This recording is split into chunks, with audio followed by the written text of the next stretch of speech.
Hello there and welcome to the Trending Now podcast for this Friday, January 12th, 2024. I'm your host, Louie Butko, and coming up on today's show, multiple countries come to the support of Israel as it defended itself against a charge of genocide at the International Court of Justice in the second day of hearings. Trending Now producer Laura Sebben has been following this story this week and joins us with the latest.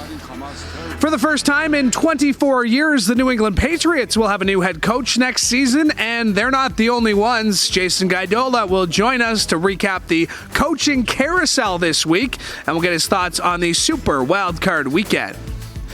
And Ariana Grande releases her first new music in more than 3 years as her single Yes and hits the airwaves today. Emily Tayler is hosting Trending Now today and breaks down the not-so-subtle dig at her critics. But we start with Israel defending itself today against claims of genocide from South Africa at the United Nations top court. This is a story Laura Sebben has been following. She is the producer and co-creator of Trending Now.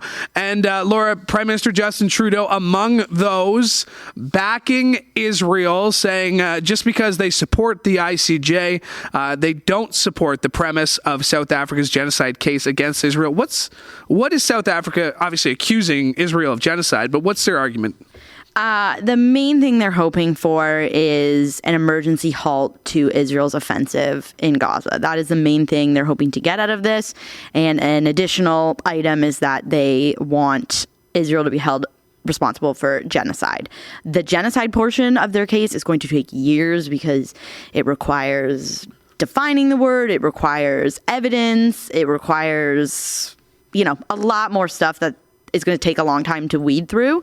But they really only did 2 days of testimony. South Africa was yesterday, Israel was today. And then in the coming weeks, the ICJ will decide if they're going to order Israel to halt their offensive in Gaza. But it's unclear if Israel will abide by that court order. It's not so much legally binding. It's kind of, I don't know, the person I talked to yesterday described it as like a temporary restraining order against Israel for the people of Gaza. The ICJ, that's the International Court of Justice.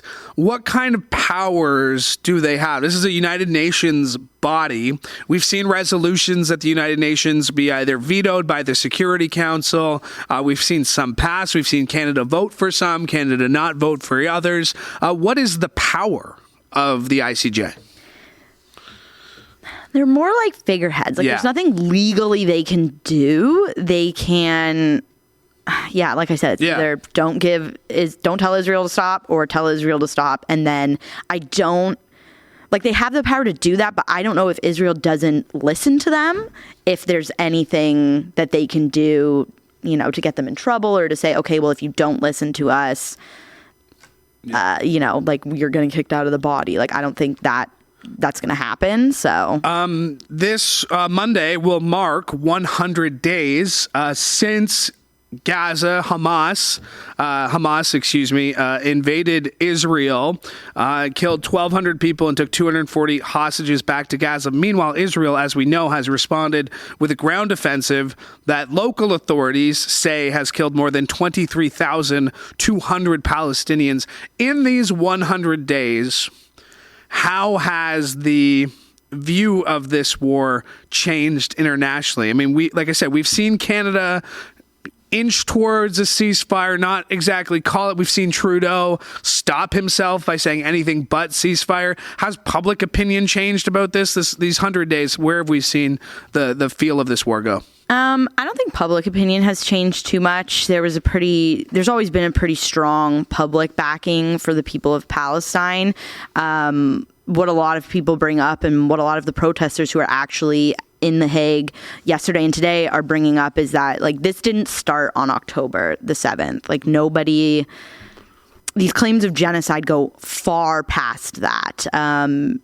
Since Israel has become a nation 75 years ago after the Holocaust, they have fought tooth and nail to get the land that they have, and in some hands deservedly so, and in others they've gone too far. So I think public opinion often is on the side. I've been surprised to see some political opinion change. As you mentioned, Canada really hasn't changed their position too much. They've said a couple strong things about Israel's ground offensive, but nothing substantial. The U.S., of course, 100% behind Israel, UK 100%, but France has come out and said, like, this is getting a little bit out of hand and we need to like reel this in. And while still supporting Israel's right to like defend itself against Hamas, there have been countries coming out and recognizing that they're going a little bit beyond the scope of Hamas with their offensive. And I think that's, the concern. Like, covering this story since October for 100 days, even just in the last 2 days, it coming up again with this case, you see videos of Reuters. They go out to people in Israel and get their opinion and talk to people in Israel, and like they're just out sitting at a cafe, enjoying themselves at the beach, riding their bikes along the sidewalks. And then you see on the opposite hand, they're in Gaza talking to Palestinians about it, and they're like not in homes. They're sitting in ruins. They have dirty water next to them, and they're just covered by like a sheet. Yeah. So it is very jarring to see the difference. And part of what South Africa said was there's no denying that what happened on October 7th was awful and should not have happened. And your initial fight back against Hamas was completely valid. But they are just recognizing that the scope seems to have gone beyond Hamas by this point. We saw U.S. Secretary of State Anthony Blinken this week basically say that, right? He says, these civilians that you are targeting, you say you're not targeting, but civilians have been the main casualty of this war in Gaza. And as we mentioned, the reports on the ground are north of 23,000 Palestinians killed in this war. And is also saying, he's fighting back. It says, Palestine needs to continue to be a state, which a lot of Israelis, Benjamin Netanyahu at the top of the list. And, he got into power. A lot of people forget he wasn't very popular at all going into October 7th. He's still not that popular in Israel, that being Benjamin Netanyahu. He has a lot of, I guess we would call them hard right here in North America, but he's got a lot of Orthodox Jewish people in his camp that are saying, we might not stop until Hamas is no more, which might, if that takes destroying Palestine, that's what it'll take. Yeah. And a lot of people in Israel, non-government people in Israel, recognize that the longer they oppress the people of Palestine, the longer Hamas is going to thrive, because you're invigorating a new generation of people. And we've seen this in Afghanistan around 9/11. And again, that's something that U.S. officials have been saying since day one is, what's your plan? Yes. What's your out? So obviously, we are just marking 100 days. War on Monday. I think I know what your story might be on Monday, marking 100 days of the Israel-Hamas war. But I'm not telling you how to do your job. You don't tell me how to do my job. Yeah. I don't tell you how to do your job. It's disappointing to see how this is played out. And I think, I'm hoping the international community can step up and like be there for Palestine and be there for Gaza and help them get a form of government that isn't Hamas. Because right now Hamas runs them, right? And I think the way to achieve that is having it done by international bodies instead of once Israel decides it has eliminated Hamas, Israel is likely going to be the one to try and rebuild Gaza, to try and turn Gaza into a state. And I feel like that's just going to continue this like cycle of violence. So, all right, let's shift gears to something a little more positive, so to speak. The Golden Globes were held on Sunday. I was here in this building on Sunday. There were a couple moments where I thought of you. One of them was the Timothy Chalamet. I thought they weren't together, and the Jenner girl. I don't know which one. Kylie. Thank you. You don't know which one. Kylie or Kendall. I knew I had a 50-50 shot. Kylie. Kylie is the one dating Chalamet. How much did that pain you to see them acting all that? Are you over Chalamet now that he's... No, you're not. No. My first reaction was just like, leave her at home. That was my first reaction. I don't know, whatever. I don't know this person. Whatever. Okay. I shouldn't care so much about who he's dating. It is what it is. But I think on both sides of the equation, like for her and for him, I don't get it. I also liked how Cillian Murphy did not wear makeup, which I appreciate as somebody who doesn't wear makeup on television. Picked up his little he's statuette. pretty naturally snatched, Robert, I would say. I'm not.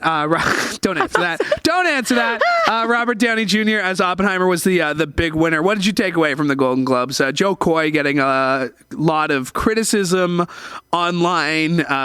We should mention, nobody wanted this job. No. A lot of people turned down this job to host. Joe Coy maybe reluctantly took this job. A joke specifically about Taylor Swift fell flat. And honestly, Taylor Swift, don't expect not to be picked out. Hey, but it was a funny joke. The joke was we're gonna have less camera shots of her than the NFL. That's a good joke. And that was one of his few good jokes. Snooty on the table there. I don't know. I Maybe couldn't tell. Maybe it was because Travis Kelce couldn't join. I couldn't tell if it was a sip, like an FU sip, or if it was that's right. They got lots of camera shots of me sip. I couldn't tell. Oppenheimer.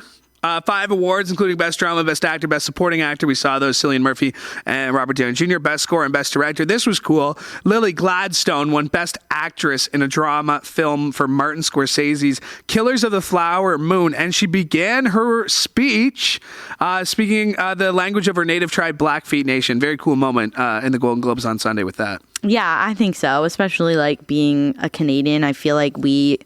No offense to the United States, but I feel like we hold our Indigenous people in a higher regard than the United States. And she was not without her criticism of this movie, though, was she not? No, I mean, and there were even some Indigenous, what do they call them? When they work on the movie? Yep. You know what Crews? I mean? No. Consultants? There you go. There you go. There you go. Thank you. It's Friday. It's Friday. Words don't come I used easy. all my big words in the Israel chat. Consultants who said it could have been done better, but it was important that the story was told regardless. And Martin Scorsese has said that he feels like he's finding out about these stories that he wants to tell when it's too late. Meaning I'm old and there's all these stories that I want to tell now that I didn't know about before. Paul Giamatti and Divine Joy Randolph both won for The Holdovers. I don't even know what that movie is. I do. I haven't seen it yet. I've heard critics call it a modern, more comedic version of the Dead Poets Society. Okay. I'm hoping it's available. Is it an actual comedy though? Is it an actual? Because I don't we're talking about May December was also nominated in the comedy category. It is not when a it's not a comedy at all. Poor Things. That's the one with Emma Stone, where she's Frankenstein style monster. Yeah. She won. Jennifer Lawrence kind of stealing that moment with the voicing, if I don't win, I'm going home. I love Jennifer Lawrence. She's awesome. She's cool. Succession cleaned up. They won Best Drama Series for the 3rd time. That ties the record set by Mad Men and The X-Files. A mark that sets the record, excuse me. Mm-hmm. They had 3 stars from the series who also won. Matthew McFadden, Sarah Snook, and Kieran Culkin. Yeah. I loved Succession. I think it's good. When is a TV show, what's too short of a time to rewatch a TV show? I don't think there is one. I've done back-to-back rewatches. Back-to-back rewatches? Yeah. Of complete series? Yep. What series? I don't want to say. One Tree Hill? No. Is it along that though? No, but it's a long series, so Grey's Anatomy?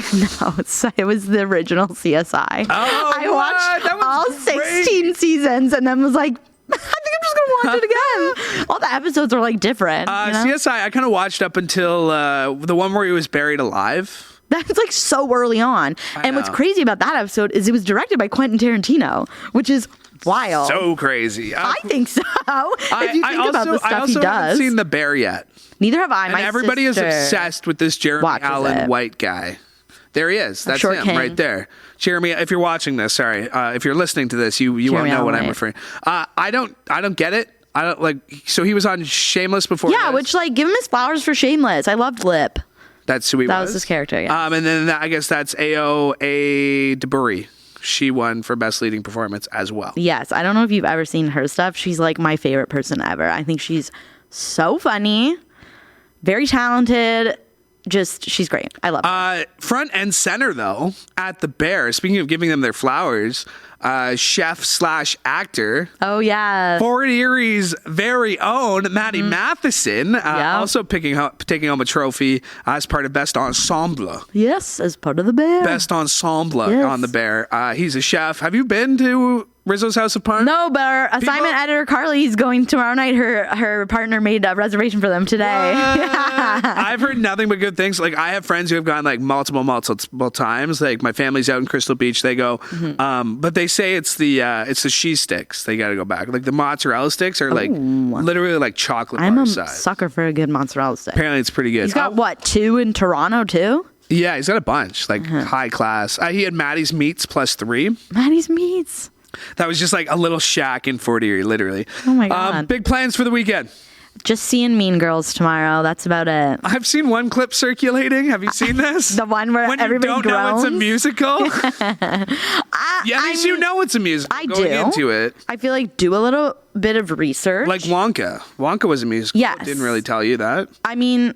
Yeah, but again, do a little bit of research. The opening shot in the trailer is it's her singing "I Am Regina." Like, do you think that's just like random? I don't know. I go to a lot of movies, as you know, Louie. I'm at the theater quite often. Theater. And movie trailers, especially for popular movies, come out well in advance, and they usually circulate all over the place. They come out with 2-3 versions of the trailer sometimes. They intentionally hid the fact, though, that it was... No, but all I'm saying is, like, I will go to a movie and people will only laugh at the jokes that were in the trailer. And I'm like, what's happening? How did you go? Did you not watch the trailer? Like, I'm one of those people. I just watch the trailers and then I read the synopsis on which is fine, but I feel like these people haven't watched the trailer. They're just blindly going in. I did that for Saltburn, which I'm glad I did. Like, reading the synopsis for Saltburn. It was chaotic in the best way. Having read the, like, 100-word summary at, like, plot points, I think I'm okay seeing that one for a while. Not that I think I'm okay. It sounds a little intense for me. That's good. Laura Sebben, you're getting ready for today's show, so thanks for making the time to join us. Thank you, Louie. All right, that is Laura Sebben, the producer and co-creator of the Trending Now podcast. Still ahead, Emily Tayler. She's hosting Trending Now, and in just a second, Jason Gaidola will be joining us. But I want to get to this. Hunter Biden made an appearance as he crashed a House committee hearing alongside his lawyers in a stunning move in the U.S. Capitol. A wild scene unfolding live for all to see as Republicans were just starting to move toward holding the president's son in contempt of Congress when Hunter Biden himself walked through the doors. Things quickly devolved into chaos with arguments and members of a pair of Republican-led committees arguing and speaking over each other in a heated set of meetings. But when it was time to hear from Republican Marjorie Taylor Greene, Biden apparently had enough and abruptly walked out. Marjorie Taylor Greene said, quote, "Think it's clear and obvious for everyone watching this hearing today that Hunter Biden is terrified of strong conservative women because he can't even face my words as I was about to speak to him. What a coward." You had Nancy Mace saying that he had no balls in a congressional meeting. You also had Marjorie Taylor Greene pull out some inappropriate pictures. Now, this, of course, is all part of the impeachment inquiry into President Joe Biden, which centers on allegations of corruptions by the president and his family. Even after Biden was long gone, the debate continued, with Democrats pointing to the appearance of Hunter as evidence that he was willing to appear before the committee. Of course, last year, on the day Hunter's deposition was set to occur, he instead appeared outside the U.S. Capitol defending his business record. Now, if the House holds Hunter Biden in contempt, it will be up to the Department of Justice to decide whether to prosecute. All right, as we shift gears here, it is a busy week in football, and Jason Gaidola has been both on the sports beat and Trending Now beat because, like everybody I know right now, to use a sports term, we've had to shuffle the lineup a little bit. Everybody's feeling a little something right now. You and I seem to be a few of the lucky ones so far. Oh, you're talking about sorry, the sickness that's going around, man. I'm like, wait a minute. Yeah, I know. What's happening in the NFL? We're healthy. Yeah, we'll get there. We'll get there. But no, it's a time. It's a wave coming through, right? Yeah. I saw it before Christmas as well. of course. Yeah. I had a bout of it before, like sometime in November, but comes in waves. It's wintertime. I think it's tough to say, but it seems like it's becoming part of a normal routine, like a normal virus in the flowing in society, like, the influenza. Yeah, I mean, it's just like I'm like doing all the like chugging orange juice, drinking a lot of water, like all the like wives' tales, bone broth soup, all that stuff. But I still kind of feel it attacking me. But I'm fighting through. I was just saying, man, get on that oregano oil. Get some cold effects. I've heard some that. Okay, so that's like the first time. Anyway, we're not giving them the free shout. Let's talk football, because what a week in terms of coaches. And like Arthur Smith, you didn't play. Atlanta, let's skip it. Ron Rivera, Washington Commanders didn't do much. Obviously, great resume. But what 24 hours. See Pete Carroll, Nick Saban, and Bill Belichick, longtime coaches, all called. Let's start with Bill. Was this just a matter of time?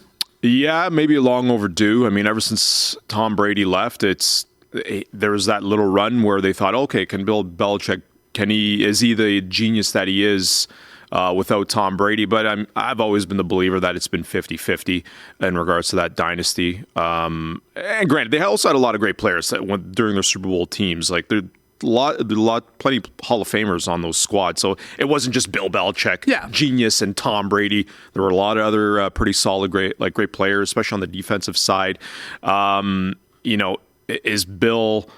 Is Belichick kind of like your modern day coach? No, he's built like Bill Parcells, right? The old general. He's going to break out the sweat buckets on training camp. You're going to work hard, but it's probably time for a change. Yeah. He's still, I think he brings a lot, at least from the defensive side of the ball. If you look at New England, their defense was legit. There's many games their defense only let up 10 points and they still lost. So you mentioned that defense and the defense he had. Of course, Jared Mayo, reportedly set to be the new head coach of the New England Patriots. He played, I believe, 6-7 seasons with the Patriots. Yep. It's going to be weird to see Bill Belichick with another team, is it not? Well, the funny enough is that if there was one team that wasn't going to seem weird, is because and if you look back at his history, I do slightly recall him in Cleveland. Mm-hmm. I know he's got ties to the New York Giants organization. I think it's always been rumored that that was a desired job. If he were to leave New England, it appears that the New York Giants job is what he wanted. Could it happen? You never know. Now, I don't know how that would fall with fans, because I'm like, you have an all-time legendary coach in the Boston market. He takes off to New York. That could be a little tough to see, especially with New England and the Giants playing each other in the Super Bowls in the past. But who knows? I mean, I think there could be an NFL organization out there saying, they're looking at their situation like, yeah, why not? Let's blow it up and go with Bill. I would not be shocked, and I would not. I wouldn't criticize it. I'm like, if Bill could adjust a little bit, why not? He probably still wants to coach. Among the kind of the same vein there, Pete Carroll. Yeah. Again, like the amount of respect that the organizations they coach to have for these guys, to not just put out a press release. And obviously the Bill Belichick one was rumored.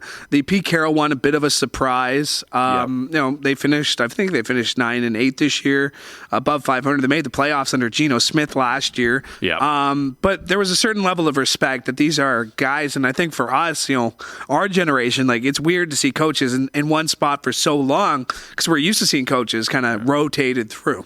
Yeah, it's refreshing. Bless you. It's refreshing to see longtime coaches in one spot. I mean, as much as going with Mike Tomlin and some criticism, sometimes a change of scenery is the way to go. Sometimes something, as they say, I know it's a cliche, it ran its course. Yeah. For whatever reason, but players could end up tuning out on a veteran coach, because especially if they've had the same roster more or less, it's not unusual to see that happen. So I think it's a good move. I mean, he's moving into an advisory role. I could see maybe players getting burnt out playing under Pete Carroll, because he can get everyone so motivated, so fired up, but that could burn out some teams, right? now they did make some changes, but I still think guys like Bill Belichick and Pete Carroll, they can still offer you something. It's not like they just didn't know how to coach all of a sudden. Yeah. I get the sense, though, that, like, and I've seen this, like, around junior hockey and around other sports, that, you know, the Mike Babcock style of coaching, where you're in a guy's face, where you're grabbing a guy by the collar. I mean, we saw, incident at the Spangler Cup in which a coach grabbed him, and you had a lot of people saying, like, that's not okay. 20 years ago, nobody would have batted an eye. But now, because you are dealing with a different generation of players, like a different generation, and like being a pro athlete, it takes commitment to your craft. It takes, working hard, dedication, all that stuff. But there's a different generation of players. I think I don't know if the old school style works on it. I think it's a mixture of. I think it's a lot of it has to do with that. I don't know. I mean, can I say we live in a more sensitive world? Yeah, go for it. Probably. Yeah. But and I think that's part of it, too. I think also what plays into it as well is, man, athletes make too much money and their contracts are so large where it's a lot tougher. I mean, you can still do it in college, even though there's been more reporting of alleged abuse or intimidations from college coaches, but on the pros, it's like you're dealing with like men here, or women. Yep. And you're dealing with like full adults, people with like families, and it's just like Who are you? Yeah, it's like you're an NFL pro, a veteran. Well, it's like I'm a grown man. You're gonna to do that this on that me. point. Then you got Nick Saban, who announced his retirement from Alabama this week as well. And for him, it seems like you're hearing through the grapevine, through different reports, that this deal, these signing deals that players can make are making it way harder to recruit guys, and that's half the battle. Is just getting these guys to commit to the team, and it sounds like Nick Saban's kind of over that right now. Yeah, and then on that note, I think that's Saban getting a little sour because he dominated the recruiting. I mean, a college head coach, half the battle of being succcessul is setting yourself up. Is recruiting. Can you recruit the high school players to come to your program? And now that you have NILs and players able to make money off their likeness. It's like, well, I won't be so hard pressed to like having to go to Alabama to make sure that my NFL future is secure, because everyone knows that a lot of their players are going to get drafted. It spreads the wealth a little bit, and it leaves kind of an open market on the matter. And if Nick Saban's getting sour about that, it's like, well, I don't know. You got to adjust, man. Adapt or die. I'm not worried about Nick Saban. He's going to be doing fine. All right. While we got you here, let's run through our NFL picks for the week. Ooh. We've never done this before. Browns and Texans. Who you got? I got the Browns. Yeah. Yeah. CJ Stroud. The magic is over. It's not so much about Flacco, Stroud. It's experience versus youth in this one. I think the way Cleveland is playing, their roster seems to be built for the playoffs. Their style of play seems to be built for the playoffs. They got a lethal defense. I mean, and Flacco being the difference maker, coming in right off the couch to replace Deshaun Watson. He's moving the offense. Plus, he also looks a lot more. He looks like refreshed, recalibrated after just kind of withering away. I won a Super Bowl. You never know. I think the Browns is a team that could definitely possibly make a run to the Super Bowl. But I'm for sure taking them over the Texans. I think this game is going to be closer than we think, though. Texans are playing good football right now, but obviously played in a really crappy division. Dolphins and Chiefs, this one pretty interesting. Who you got? Yeah, no way. Chiefs? Yeah, I have to go with the Chiefs. No offense. Chantel is yelling. She's screaming. She said she was going to come in here to be a part of the segment. So. It's not, I mean, it's hard to trust if a Florida team going up into how cold minus 30 with the wind chill they're expecting. That's Celsius. It's about the same Fahrenheit and Celsius when you're getting that low with the wind chill. It's going to be feeling like minus 30. The American Midwest is just ferocious cold. Like it's going to be tough, and they're going to have to find a way to the game's going to be slowed down. I'm sure the field's going to be poor. They need speed. They need like a lot of quickness to run their offense. So. Just like Steelers and Bills, another bad weather game. Josh Allen doesn't play great in crappy weather. And that's going to be the interesting part, because both are traditionally cold weather teams. It's really going to be a battle of will. Now, I really think it comes down to if the storm passes and they can clear the field, it's still going to be a slow game, but it'll be a lot more palatable. If the field if there's snow that's continuously snowing during the game, it's going to make it even trickier. And then everyone's going to be like, well, like it changes the alter of the game, but that's the beauty of football, right? Can you adjust your tactics in such inclement weather? Real quick, Packers, Cowboys. You got Cowboys? I'm going to go with the Cowboys, and also too on the Steelers note, I'm still going to stick with the Bills. Good, but definitely I think Dallas will. Lions, Rams. You got in that one? I want to pick the Rams. You want to pick the Rams? That seems like a trap game. But then again, I think it would be very Detroit-esque. Yeah, it'd be such a great story if Detroit ended up pulling the win. But I think I'm going to go with the Rams in a real nail. This is the first home playoff game for the Lions in 30 years. 1994. Young Brett Favre, and then Eagles, Buccaneers. That one's actually going to be pretty interesting because the Eagles suck right now. Yeah. I might go with the Bucs on that one. I'll probably stick. I can't trust the Bucs. They're just not quite good. Jalen Hurts hasn't thrown a football since breaking his finger last week. Don't play guys in garbage time. You're getting ready for the show. What are you working on today? Oh, yes. The airstrikes in Yemen. Oh, yes. USA and the UK responding to the Houthis attack, but then that was also... There's a Suez Canal. Yeah. We got Democrats going after Biden saying, we didn't approve this at Congress. It's an interesting story. From what I understand, it's like, and if you're declaring war, then you need Congress, but this is just, I don't know. Yeah. Technicality. Right. We will be watching your story tonight. Thanks for doing this, Jason. Much appreciated. All right, Jason Gaidola reporting on Trending Now today. All right, we mentioned the Golden Globes, but the SAG Awards had their nominees. The nominations have been released for this year's 30th Annual Screen Actors Guild Awards, and some are raising their eyebrows at select actors going unrecognized, as Barbie and Oppenheimer, unsurprisingly, each received 4 nominations from the Guild, including for Best Ensemble. Now, the two films will compete for that top spot alongside American Fiction, The Color Purple, and Killers of the Flower Moon. But critics started asking questions when Leonardo DiCaprio's performance in Martin Scorsese's Western crime drama was omitted from the Best Actor nominations. Meanwhile, Barbie star America Ferrera also passed over, as well as Charles Melton in May to December. SAG nominations being closely watched because they're seen as a precursor to the Oscars. Nominations for the Academy come out on January 23rd, and the SAGs will stream live on Netflix. Oh, that's kind of cool. On February 24th. Emily Tayler joins us now here in studio on set. We're going to get to the new Ariana Grande song. Yes, we are. Which I'm sure has been on repeat in your headphones doing this story. Absolutely. But you and I, we're not big movie people. No, and I used to be. I go through phases where I'll watch movies nonstop, and then I just won't for like a couple of years. Yeah. And I'm in one of those phases of a couple of years. Like, things look really good that are coming out now that are in like Golden Globes and the SAG Awards, probably in the Oscars. But will I watch any of them? Like, maybe not. I think it has a lot to do, like, unless I'm going to the theater, which I've only gone about twice since COVID. I think me too. It's hard to, like, this is my ADHD speaking. It's hard to sit down and watch a 3-hour movie like Oppenheimer. Even so, like Barbie, I finished most of it.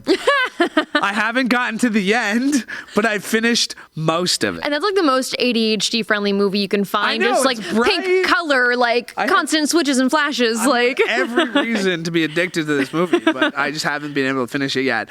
Speaking of bright and flashy, Ariana Grande is known for both those things. She released her latest single and music video titled Yes and we're getting a distinct message from the Grammy Award winner. She's not holding back in this one. No, I mean, first of all, I would like to say that I think every time you say the title, you have to say yes and? Like, it's kind of sassy. I'm Ron Burgundy. I know yes There's and from like an improv mark in the prompter. thing. I'm going to use it. So. Yes and's like an improv term. And I was like, oh, that's funny. But then I was listening to some reaction to it, and people are like, yeah, so I did this. Yes, and like in a kind of sassy way. But we think the message essentially is just, she's been in the spotlight recently for some controversy for her personal life. And she's pretty clearly telling critics, haters, online trolls, whoever it is in this song and video to like get their nose out of her business, to stop butting into this. And she has passionately fought back against body shamers. Yep. Bullies, and being online, and we say this even in our own little cocoon here. Like, when we put ourselves online, we open ourselves up to anonymous feedback. Oh, yes. There's the one line this week that stuck with me that it looks like I brush my hair with a pork chop. Which is like, I don't even know what that means. I really don't know what that means. Yeah. But I could see this. I would love if I was creative enough to write a song to be like, screw you, you suck. What is her lyric here? Now I'm so done caring with what you think. No, I won't hide underneath your projections or change my most authentic self. Good for her. Yes. It's not my cup of tea. Actually, this song got that 90s feel to it, so I don't hate it. Yeah. But, good for her. Who cares? I mean, yes and no. So, yes, that's the name of the song. Yes and also no. The thing is that, 100%, I think that she's entirely right in saying that, people really need to stop commenting on her body and on her looks and, all of these things that have really nothing to do with her merit or her talent. Mm-hmm. But a lot of the reason that she was in the public eye recently was, a bit more controversy that people are kind of upset by involving her relationship. And I mean, maybe there's the argument that people need to stay in their own lane and that her relationship isn't for public comment, but it was pretty juicy stuff. So. Yeah, in September she filed for divorce from Dalton Gomez, her husband of 2 years, citing irreconcilable. Great word. Differences. Singer actress also set star as Glinda in the upcoming film version of the Broadway musical Wicked, opposite Cynthia Erivo. Maybe. Erivo. Thank you. Yeah. Thank you. It's in your pack. But yeah, I mean, listen, Ariana Grande, do your thing. I mean, it doesn't bother me. The thing is that so the little 30-second background. Sure.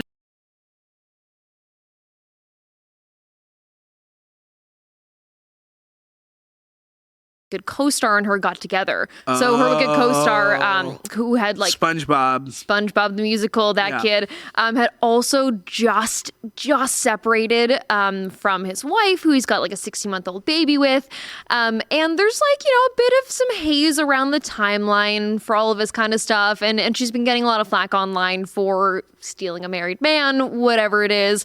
They both say, they were separated at the time. It has nothing to do with that. But the wife, Lily J, came out afterwards and said that her family was collateral damage in this whole issue. She called Ariana Grande not a girl's girl, things like that. So it's been a bit messy, and so it makes it yes. And?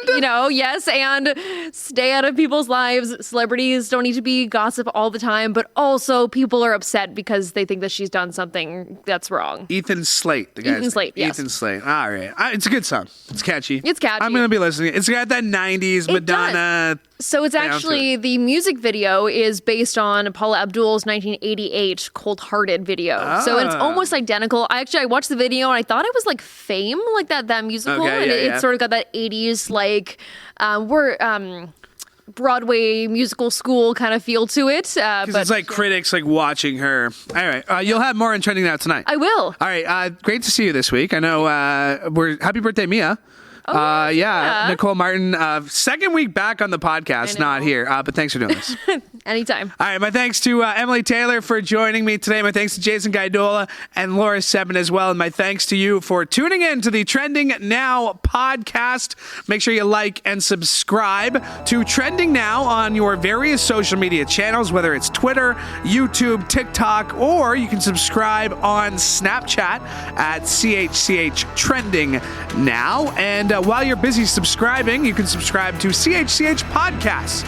Wherever you find your favorite podcasts, you can catch them on YouTube, or you can go to chch.com/podcast. My thanks to Mike Corsten for directing today's show. My thanks to Alex Pohl as well. Great job as production assistant. And one more time, thank you for joining us from all of us here at CHCH. I'm Louie Butko. Have a great weekend.